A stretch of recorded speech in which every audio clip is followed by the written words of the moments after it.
Podcast. Vozes que cantam, histórias que ensinam. Do tambor à palavra, da memória à educação. Afroeducação é saber, é resistência.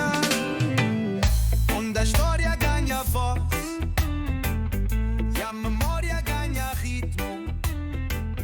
Afroeduca pode, cá está a aprender, é resistir. Afroeduca Podcast é uma extensão do canal Afroeduca Sounds. Aqui, a gente transforma histórias de resistência afro-brasileira em conhecimento vivo. Cada episódio é inspirado nas canções que estão lá no nosso canal, sabe? Com reflexões, contexto histórico, caminhos pedagógicos, porque aprender com música é lembrar com o coração. Bem-vindos ao Afroeduca Podcast. Hoje a gente vai mergulhar na história de uma figura, assim, fascinante e bem complexa do Brasil colonial. Chica da Silva. Temos aqui uma biografia, um texto sobre o contexto histórico dela lá em Diamantina e a letra de uma canção inspirada nela, Chica no Espelho, do Afroeduca Sounds. Exato. E a nossa missão aqui é tentar entender quem foi Chica da Silva, sabe? E um pouco além dos mitos que criaram. Compreender a trajetória dela, os desafios que ela enfrentou e usar a música como um guia nessa exploração toda. Ótimo. Então, vamos começar a desembrulhar isso. As fontes que a gente tem. Bom, a biografia diz que ela nasceu por volta de 1732, lá em Diamantina, Minas Gerais, filha de mãe africana escravizada e pai português, branco. Essa origem, já mostra um pouco as tensões da época. Totalmente. E o texto de contexto histórico que a gente tem aqui, ele ressalta isso. A sociedade mineira colonial era super estratificada. Tinha toda aquela coisa da pureza de sangue, da origem. Nascer de mãe escravizada, mesmo com um pai branco, significava herdar a condição dela, né? Sim. A biografia confirma isso. Ela começou a vida como escrava doméstica. Era a realidade de muitas mulheres ali. E aí vem o que a biografia aponta como um ponto de virada, O relacionamento com João Fernandes de Oliveira. O contratador de diamantes, riquíssimo, ele alforria ela, isso por volta de 1754. E eles passam a viver juntos, assim, publicamente. Tiveram 13 filhos. É impressionante. O texto de contexto até sublinha o quão atípico era isso para a época, Uma união estável, pública, entre um homem branco tão poderoso e uma ex-escravizada. Como é que isso impactou a vida dela, segundo as fontes? A impactou radicalmente. A alforria, que está confirmada na biografia, foi o primeiro passo, claro.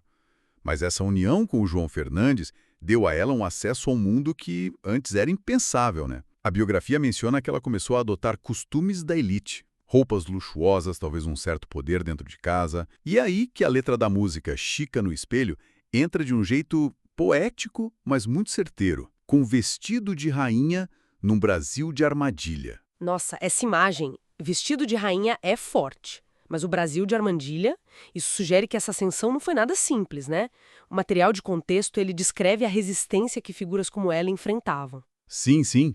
E bastante. O texto de contexto deixa bem claro que, apesar dos privilégios materiais, da proteção do João Fernandes, a Chica nunca foi totalmente aceita pela elite branca local. Era vista como uma intrusa, sabe? Uma usurpadora. A biografia pode até listar os bens, as propriedades dela, mas o contexto social mostra o preconceito constante e a visão popular que a biografia até tenta desconstruir um pouco, focou muito na beleza, na sedução, como explicação para ela ter subido na vida. Ah, entendi. Mas as fontes que a gente tem aqui sugerem que foi mais complexo que isso. A letra da música mesmo diz: entre luxo e preconceito fez do medo um enfeite. Isso parece apontar para uma consciência dessa hostilidade e uma forma de lidar com ela. Exatamente. É isso. O que emerge quando a gente junta as fontes é uma mulher com uma inteligência e uma capacidade estratégica, assim, notáveis. A biografia sugere que ela soube usar as regras e até as brechas do sistema a favor dela, garantir a alforria dos filhos, tentar inserir eles na sociedade. O medo como enfeite da canção, a gente pode interpretar como essa habilidade de navegar nessa hostilidade toda, sabe?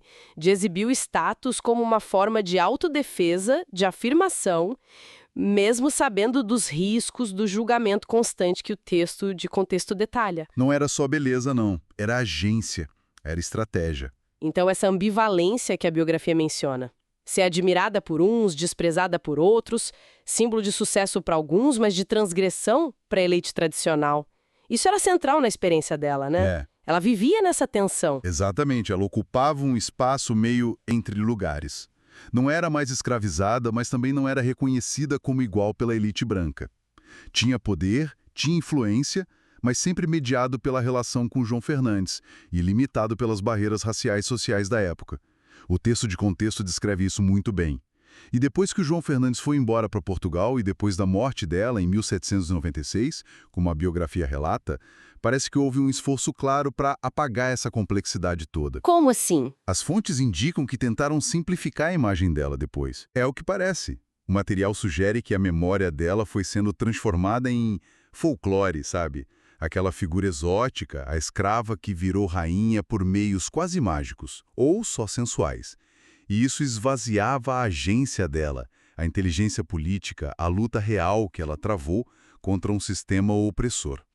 A história que a biografia e o contexto ajudam a gente a reconstruir é a de uma mulher negra que negociou a liberdade, o espaço dela, nos limites do que era possível, e se tornou um símbolo potente de afirmação. A canção captura isso de um jeito lindo. Foi rainha sem coroa, mas com alma que ecoa. Entendi. Faz todo sentido. Então, essa análise conjunta dos materiais leva a gente a ver a Chica da Silva não como um mito, né? Não unidimensional, mas como uma pessoa real, uma estrategista que atuou dentro das possibilidades e das limitações do tempo dela, desafiando as normas de raça, de gênero, de maneiras bem significativas. Exato. Ela usou os recursos que tinha. A relação com o homem poderoso, a inteligência dela e, sim, talvez a aparência também. Usou tudo isso para construir uma vida para si e para os filhos que seria, assim, impensável para a maioria das mulheres negras naquele contexto. A trajetória dela acaba expondo as contradições e as raras brechas daquela sociedade escravocrata colonial. Olhando para tudo isso, uma reflexão final que fica, inspirada até pela canção Chica no Espelho, é justamente essa, né? O que será que o espelho refletiria para Chica hoje? Pensando nas discussões atuais sobre identidade, racismo, representatividade, como a história dela, resgatada por essas fontes, continua a nos interpelar sobre as lutas por reconhecimento, por dignidade. É uma questão forte para a gente pensar, né? A alma que ecoa da canção talvez resida justamente nisso. Nessa capacidade da história dela continuar a gerar perguntas sobre o passado e o presente do Brasil. Esperamos que essa análise tenha despertado a curiosidade. Para mais histórias e reflexões como esta, explorem outros episódios do Afroeduca Podcast. E não se esqueçam de se inscrever no nosso canal para não perder nenhum conteúdo novo. Até a próxima!